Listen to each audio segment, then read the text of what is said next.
ভরসা নেই, কখন কি যে হয়ে যায়। আমি জানো ওদের থেকে আলাদা হয়ে গেছি। আমি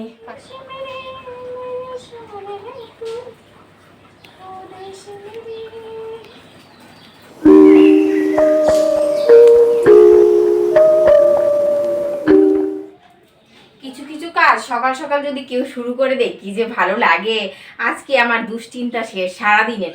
শাশুড়ি মা পুজো দিয়ে নিচ্ছে, আর অনেক দিন পরও আমি ভিডিও শুরু করলাম। তো যাই হোক, এখান থেকে শুরু করছি। এখন বাজে সকাল 7টা, দেখেছো সকাল 7টায় পুজো।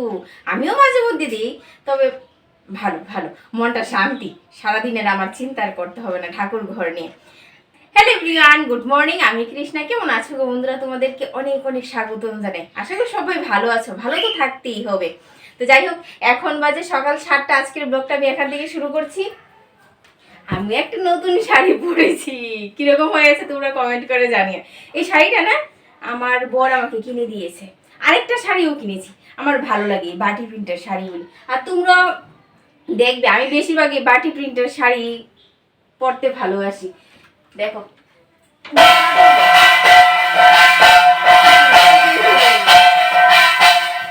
আমি ঘুম থেকে উঠেছি একটু আগেই, উঠে একটু এক্সারসাইজ করেছি, জল খেয়েছি, হলুদ খেয়েছি, হলুদ হয়ে গেছে জিভ।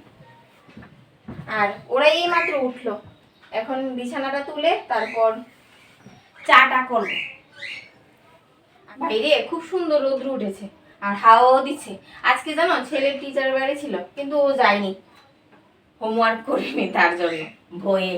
মেমে কিছু বলবে না, তারপর যায়নি। অনেকবার বলেছি বাবা যা যা, ঘুম থেকেই উঠিনি। আজকে বেড কভারটা চেঞ্জ করব। আর ছেলে মনে হয় স্কুলে যাবে কি যাবে না বুঝতে পারছি না। রান্না বান্না করতে হবে। আবার কালকে রাত্রিবেলায় না চিকেন নিয়ে আসলো, আজকে চিকেন রান্না করব। চিকেন ফ্রাইড রাইস বলে দিয়েছে, মেনু বলে দিয়েছে। এখনকার আর দিনের প্রতি ভরসা নেই, কখন যে বৃষ্টি চলে আসে। সেদিন যেন এক বালতি কাপড় ভিজিয়েছিলাম আর ধুতে পারলাম না। প্রচন্ড মেঘ করেছিল, কালো হয়ে এসছেও ভালো হয়েছে ধুইনি, কিন্তু কাপড়গুলি যা একটা বিশ্রী গন্ধ হয়ে গেছিল। তারপরের দিন ওই কি বলে এটাকে, লিকুইড ফুলের গন্ধ যে হয়, দাঁড়াও মনে করে বলছি, ওটা দিয়ে ধুয়েছি, তারপর গন্ধটা চলে গেছে আর কি।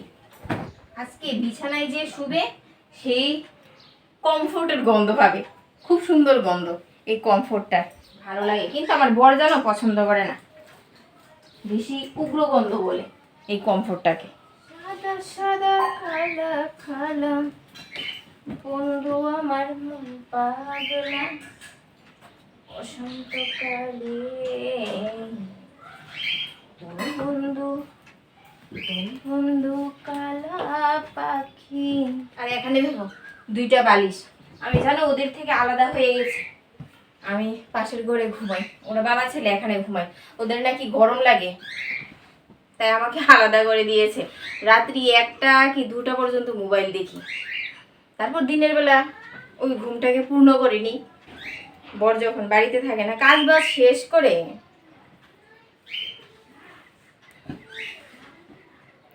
আজকে কিন্তু খিদে পেয়ে গেছে। কালকে তাড়াতাড়ি ভাত খেয়ে নিলাম রাতে। চাটা বসাও। বন্ধুদেরকে বলছি তুমি যে আমাকে আলাদা করে দিয়েছো। আমি দিইনি, ছেলে দিয়েছে। এই বিছানায় জায়গা হয় না 3 জনের। গরম লাগে, লাগবেই তো, 3 জন একটা বিছানায়, তার জন্য তুমি আলাদা রুমে থাকো।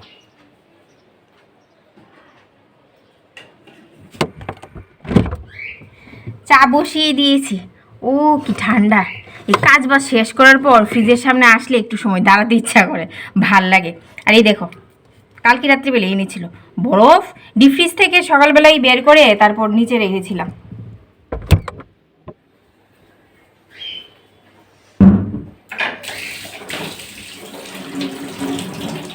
চা বসিয়েছো?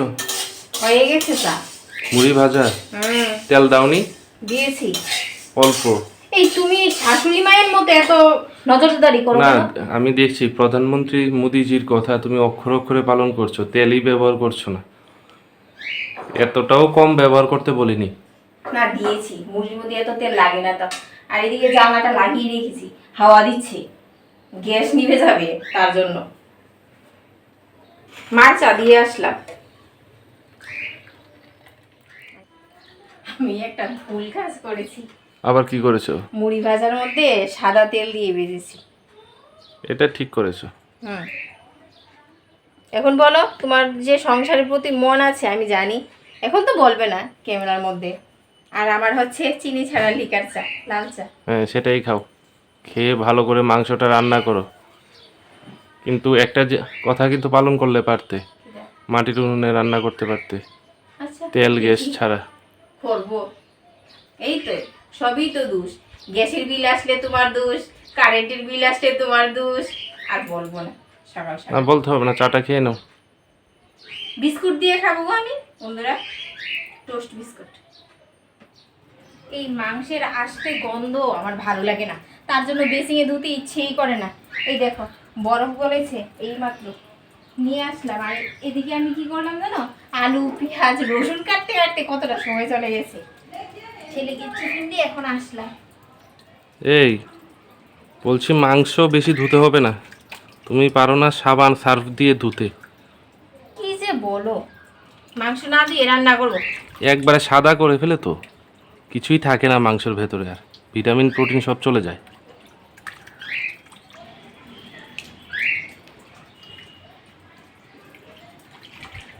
আমাদের বাড়িতে ফ্রাইড রাইস আর চিকেন বেশি খাওয়া হয়। হুম, ছেলেও খেতে ভালোবাসে।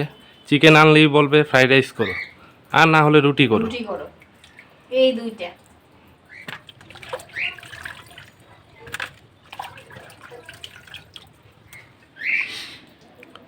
বসে পড়েছো? খুশি বলেছি। আমাদের দেশের প্রধানমন্ত্রী যে কথা মেনে দেখো, আমি আজকে মাটির উনুনে রান্না করছি। এটা মাঝে মানা মাঝেই উচিত, করি। না হলে ভয়াবহ ক্রাইসিস শুরু হবে। জ্বালানি তেল, রান্নার তেল। অনেক কিছু আর আমরা তো এমনিতেই মাটির উনুনে প্রায় সময় রান্না করি, রান্না করি।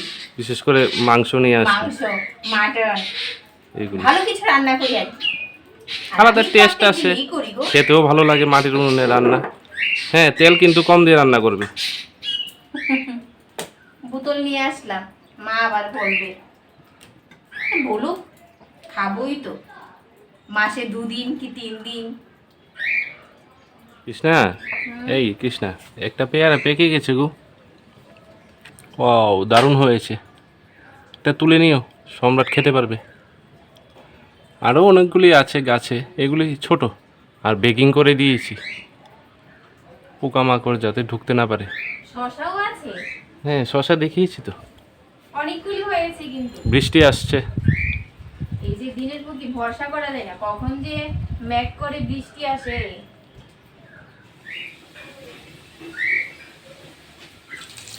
এদিকে আলু ভাজা বসিয়ে দিয়েছে। আর আজকে মাথা পিঠি খাবে জানো, পান্তা ভাত খাবে। কালকের ভাত ছিল, বলেছিলাম সিদ্ধ ভাত করে দিই প্রেসার কুকারে, গোবিন্দভোগ চালে। বলছে না, বুঝতে পারছি না, রাগ করে বলছে না, এমনিতেই বলছে। এখন বাড়িতে নেই, মা পুজো দিয়ে চা খেয়ে চলে গেছে।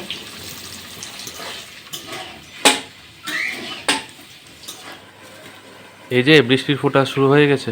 মাংস বসিয়ে দিয়েছি, এখন আমাদের গাছ থেকে পেয়ারাটা পারবো। পেয়ারাটা যেন আমাদের অনেকটা বড় হয়েছে, অনেক দিন ধরেই পারবো পারবো বলে আর পারা হচ্ছে না। ছেলে স্কুলে চলে যায়, আজকে স্কুলে যাই। সুন্দর হয়েছে কিন্তু পেয়ারাটা, এই দেখো, সাইজটাও ভালো হয়েছে। আর একটু সার পেলে আর একটু বড় হতো। এখন কাটবো। এখন বেজে গেছে 10:30, সবাই মিলে খাবো। দিতেই গেছে। মাংসটা বাইরে বসিয়ে দিয়ে ঘরে চলে আসলে কিচ্ছু হবে না। আর এদিকে দেখো, ফ্রাইড রাইসের জলটা বসিয়ে দিয়েছি, চালটাও ধুয়ে নিয়েছি। এখন পেয়ারাটা খাবো। আমার ভোরের খুব খিদে পেয়ে যায় সকাল সকাল। আমার ছেলে কিন্তু এত কালকে তাড়াতাড়ি খেয়ে নিয়েছি তো।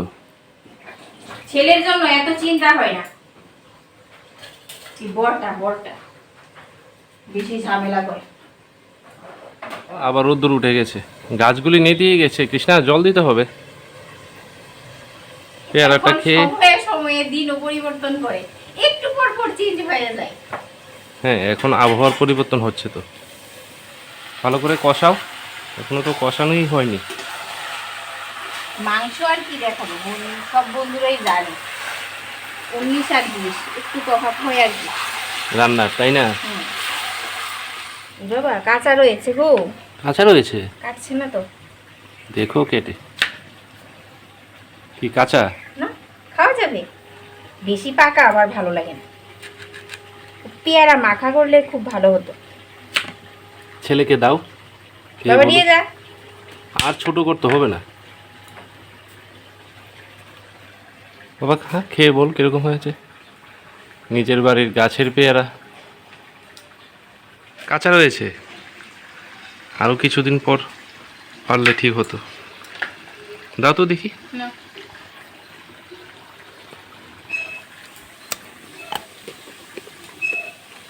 কাঁচা রয়েছে গু। তাহলে পেয়ারা মাখা করলে ভালো হতো না, নুন ঝাল ডাল দিয়ে। চলে, কিন্তু আরও 4-5 দিন পর পারলে ঠিক হতো। ঠিক আছে। কষানো হয়ে গেছে, কষা মাংস খেয়ে নিয়েছি, দারুণ হয়েছে। ঝালটা আর একটু বেশি দিলে ভালো হতো। আমি জানি তো এই কথাটাই বলবি। আমি না, ছেলেও বলেছে। তেল কিন্তু আজকে কমই দিয়েছি। না, তেল কম দেওয়া হয়েছে। মাংসের তেলগুলি গলেছে যে, একদম আঁচ কমিয়ে কষিয়ে নিয়েছি। এখন ঝোলটা দিয়ে দাও। হ্যাঁ, এখন ঝোল দিয়ে দেবো। ঝোল বেশি করে দাও, ফ্রাইড রাইসের সাথে খাবো তো।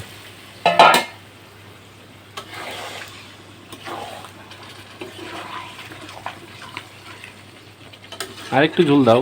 দেবো। কাজু বাদাম দেবে না? দেবো, বের করে রেখেছি। একবার ঘরে একবার বাইরে এইভাবে দৌড়াদৌড়ি করছি।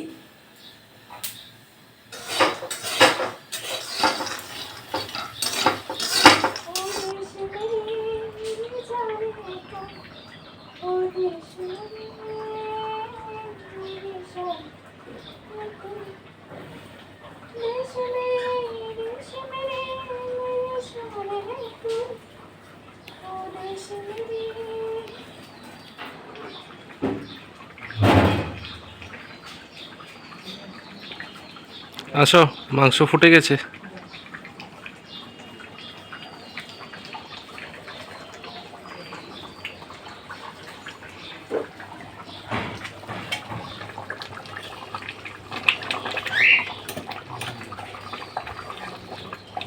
কি সুন্দর গন্ধ বেরিয়েছে গো। হ্যাঁ, গরম মশলার গন্ধ।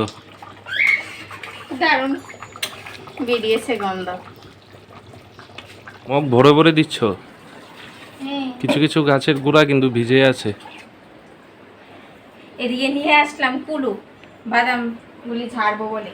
আজকে মাংসটা দারুণ হয়েছে। আমরা তো খেয়ে নিয়েছি, আমি আর সম্রাট। তুমি তো এখনো খাওনি, আগে থেকেই বলে দিলাম। খিদে পেয়েছে মারাত্মক, কিন্তু গাছের গোড়ায় জল নেই, জল দিতে হবে। বাদামগুলি ঝেড়ে তারপর খাবো। এই দেখো, একটা শসা। আর কোথায়? ওই দেখো, দুটা। তারপর ওই দিকে আছে আরেকটা। 3টা। এগুলি কিন্তু বীজ থেকেই উঠেছে, আমরা ফালাইনি, তাই না? এর আগে আরো 3টে খেয়েছি কিন্তু। আর ছোট শসা মুখ দিয়ে আসে না, অনেকগুলি আছে, বড় হয়নি কিন্তু। এর আগে 3টে না 4টে পেরেছিলাম। 4টে। হ্যাঁ, পুরো বাদামগুলি ঝাড়ুনি। একবার নেতিয়েছে, আবার ভেজেছি। তোমাদেরকে তো প্রথম ভাজারগুলি দিয়েছি, ঠান্ডা হয়ে গেছিল, এখন আবার ভেজে আসলাম আর কি।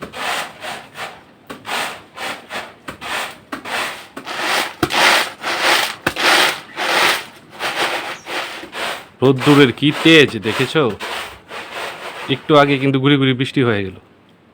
বুঝছিলাম না, দিনের প্রতি ভরসা নেই, কখন কি যে হয়ে যায়। নিয়ে নিয়েছো তোমার খাবার? হ্যাঁ, নিয়ে নিয়েছি। খেয়ে দেখো, খুব ভালো হয়েছে গো। কালারটাও দারুণ এসছে। আর এ হচ্ছে Fried দুপুরের rice। Fried rice. হ্যাঁ, রাত্রিবেলা আর রান্না করবো না, হয়ে যাবে। আমার বড় খেয়ে খেয়ে নিয়েছে, এখন বেরিয়ে যাবে। এখন আমি শান্তি মতে খাবো সোফায় বসে বসে।